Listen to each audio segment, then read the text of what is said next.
아파트 단지가 숲을 이루는 대구 상인동.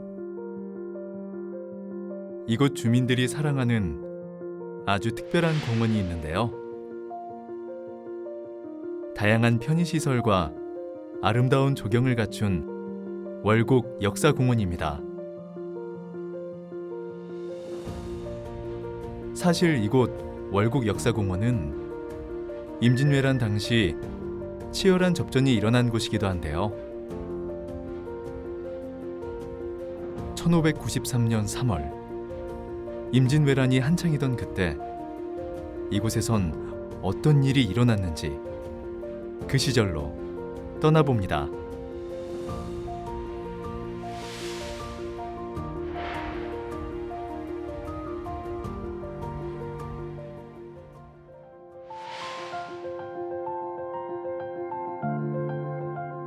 부산과 서울, 그리고 호남을 잇는 교통의 요지였던 대구.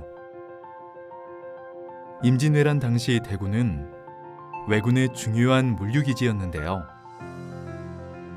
그래서 나라를 지키고자 하는 의병들의 활동 무대였습니다. 그 가운데 우리가 주목해야 할 인물이 바로 월곡 우배선입니다. 이 역사공원은 월곡이라는 그 우배선 선생의 호를 따서 월곡 역사공원이라고 명명을 하게 됐죠.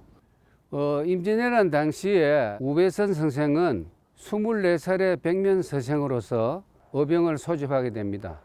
그래서 자기는 국가의 은혜를 잊고 있고 국가가 어려움에 처했을 때 국가의 보원을 하리라, 이런 뜻을 품고 어병을 소집하기 시작합니다.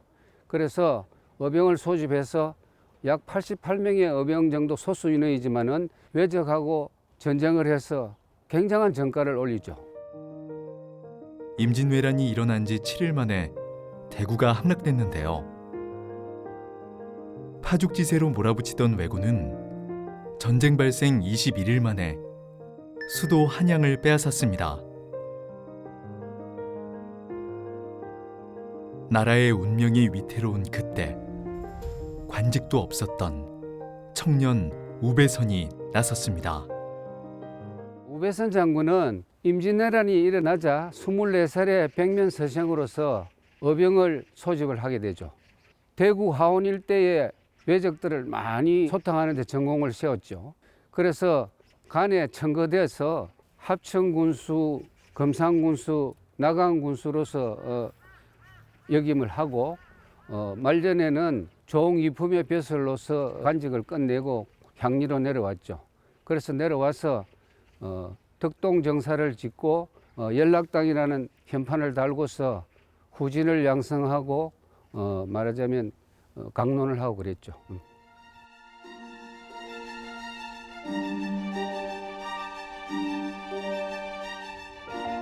전쟁이 일어나자 우배선은 조상의 위패의 뜻을 알리고 가족과 함께 빚을 산 장수동으로 들어갔는데요.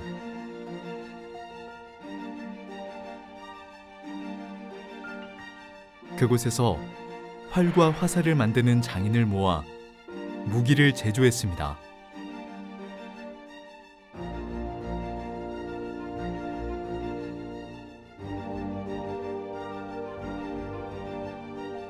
뿐만 아니라 활을 잘 쏘는 사람이라면 신분을 가리지 않고 어울렸는데요. 술잔을 나누며 왜군 토벌을 맹세했습니다. 24살의 어린 나이지만 나이 많은 그런 어병들을 소집하면서 탁월한 리더십을 가지고 자기 희생을 해가면서 왜적과 싸우는데 공을 많이 세웠죠. 약 7개월에 걸쳐서 약 30여의 전투가 있었는데 거기에서 말하자면 참살 63명, 사살 604명, 작살 110명, 약 770명 정도의 그 말하자면 전가를 올렸죠. 88명의 소수 부대로서 그 많은 전가를 올리기가 쉽지 않은 것이죠. 의병을 일으킨 초반만 하더라도 우배선 장군을 바라보는 마을 사람들의 시선은 곱지 않았는데요. 하지만 연이은 전투에도 패하지 않자 모두가 그를 의지하기 시작했습니다.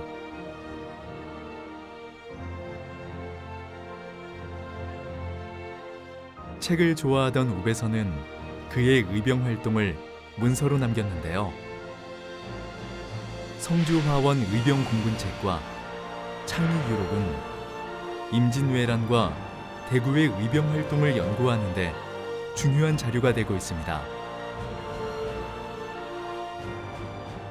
거기에 보면 모든 그 당시의 그 상황들이 다 기재가 정확하게 되어 있고 그 적군에 대해서 어떤 피해를 줬다 이런 게 다 기록이 되어 있죠. 대구 지역의 의병의 활동을 연구하고 하는데 상당히 그 체계적으로 도움이 되는 그런 자료가 되고 그리고 각 그 관련 자료들이 말로서 아니고 서류로서 다 입증이 될 수 있는 그런 자료들을 다 모아서 하나의 체계화되어 있는 그런 자료들이라고 볼 수가 있죠.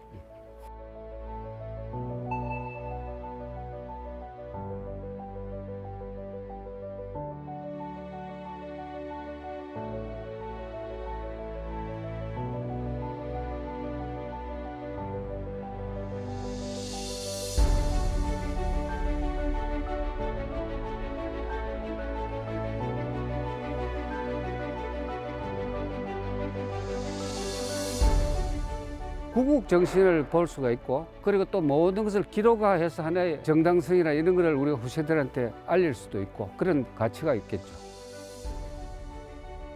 나라를 위해 자신의 재산으로 의병을 모아 외적과 맞선 월곡 우배선.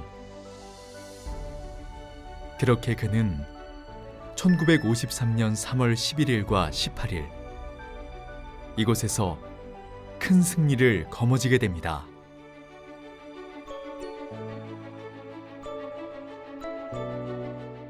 훌륭한 장수에게 빼놓을 수 없는 존재, 바로 말입니다.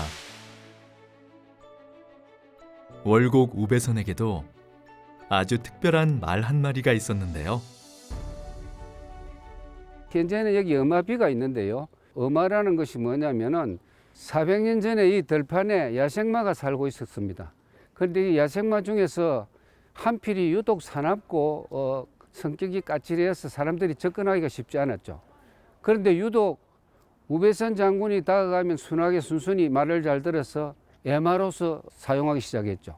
그럴 때 이제 그 임진왜란 때 위기가 몇 번 전쟁에서 있었는데 이 말이 위기를 모면하게 해주었죠. 그래서 이 말이 말하자면 상당히 그 우배선 장군을 잘 따랐는데 우배선 장군이 별세하고 나니까 아무것도 묵지 않고 울고 있었어요. 그러다가 3일 후에 말도 죽었습니다. 그래서 사람들은 이 말을 묻어서 엄하총이라고 했는데 일제 말기에 그 상인지 못 확장공사 할 때 엄하총이 유실됐어요. 그래서 그거는 이제 지금 없고 이 엄하비만 여기 있습니다.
긴 전쟁이 끝나고 그 공로를 인정받은 월곡 우배선.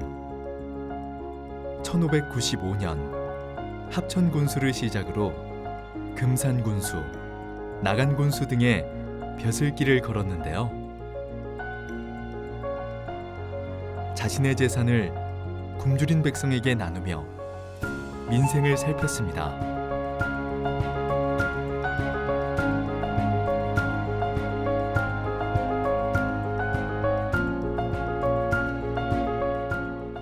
임진왜란이 끝난 후에 1604년에 선무 원종 1등 공신으로 녹훈이 되면서 겸사복장이라는 종이품의 간직을 버리고 고향으로 내려왔죠. 내려와서 덕동정사를 짓고 연락당을 운영하면서 경전을 강론하고 후진양성을 하면서 돌아가셨죠. 돌아가시고 난 뒤에 87년 후에 후손들이 덕동서원을 지어서 배양을 했습니다.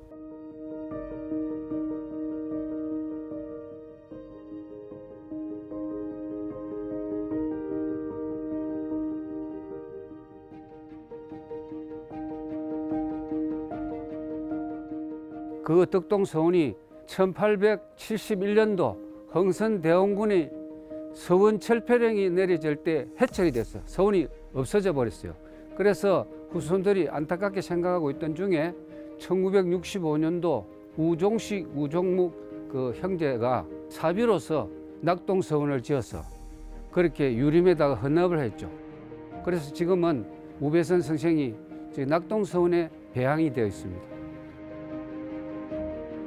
낙동서원에는 총 5분을 모시고 있습니다. 고려의 대학자인 우탁과 우현,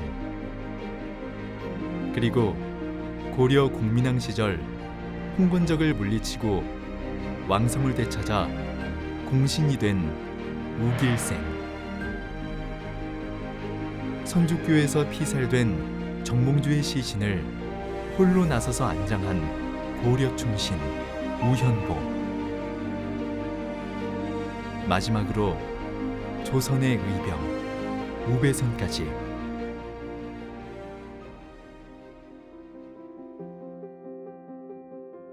고려의 충신과 조선의 의병장, 나라를 지키려는 선조들의 뜻은 후대들에게 이어져 일제강점기에도 빛을 발했습니다. 월곡 역사공원 한편에 자리한 한국유림 독립운동 파리장서비가 그 흔적인데요. 이곳의 파리장서비는 우시문중의 또 다른 자부심입니다.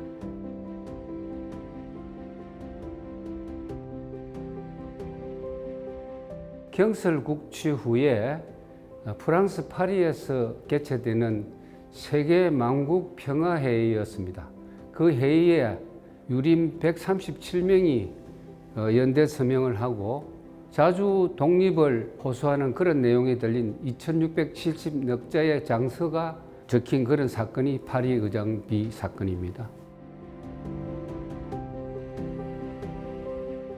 파리 장서에 월촌에 사는 우시들이 5명이나 연서가 되어 있습니다. 그래서 외경들이 여기 월촌에 와서 쑥대밭을 만들었죠. 명단이 나와 있으니까 잡아가고 옥고를 치르고 그런 사건이죠. 우시 집안으로 봐서는 우국청정의 어떤 하나의 자긍심이 있는 그런 사건이기도 하죠.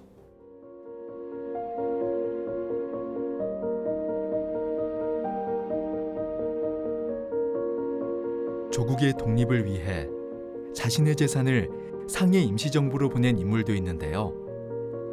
바로 순국지사 우병기입니다.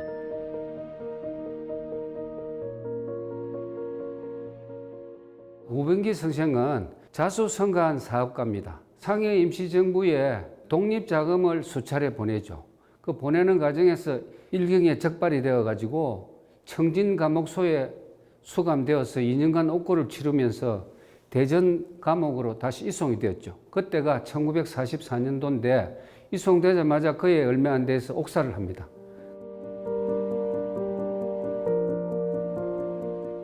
우병기 선생도 자기 자금을 독립자금으로, 상해 임시정부의 독립자금으로 그렇게 보내는 그런 나라를 위한 우국청정의 뜻이 많이 있는 사람이었죠. 상해 임시정부를 위해서 독립자금을 보내다가 일생을 옥사해서 망치고 그런 데 대해서 국가가 보답을 하는 그런 인물이 된 거죠.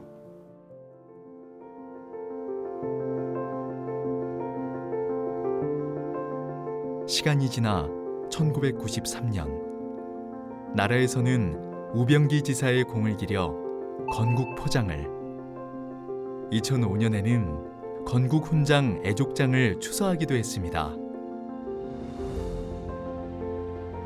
한 집안에 이렇게 많은 독립운동가가 나온 이유는 무엇일까요? 우배선 선생이 어병을 소집할 때도 나라의 은혜를 입은 사람이 나라가 위급해지면은 그 은혜를 나라에 갚아야 된다 하는 그런 보국에 대한 어떤 의지가 강했죠. 그런 조상들의 금성을 받아서 후손들이 한국의 자주 독립을 전 세계 만방에 호소하는 세계 만국 평화회의에 그런 뜻을 전달하고자 했으니까 조상들의 어떤 우국 정신을 많이 받은 그런 영향이라고 봅니다.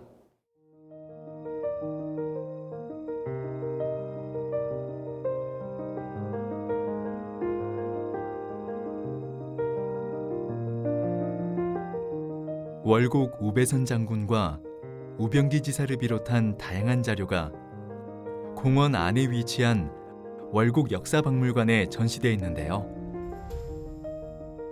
선조들의 유물과 유적을 지키는 것, 이는 단양 우시, 월촌 종중 완이, 다시 말해 단양 우시 가문의 행동 지침을 따르는 것입니다.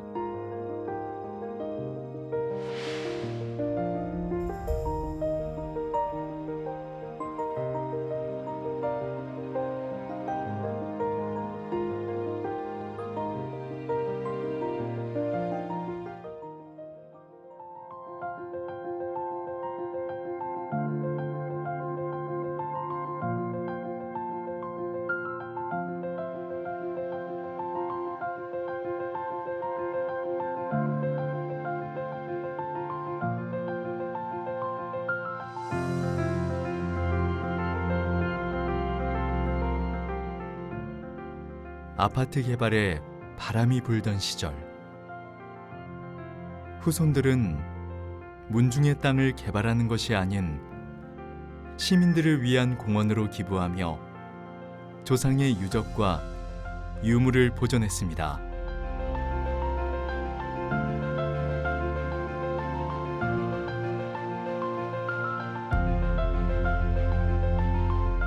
이 고장은 윗어른들께서 산업화와 그리고 현대화를 통해서 개발됨으로 인해서 마을이 사라지면서 우리가 살던 이 집성촌을 보존하는 차원에서 월곡 역사 공원으로 명명을 하게 되었고, 지역 주민들에게 역사 문화의 공간으로 활용할 수 있도록 이렇게 문중에서 어른들이 개방하기로 한 걸로 알고 있습니다.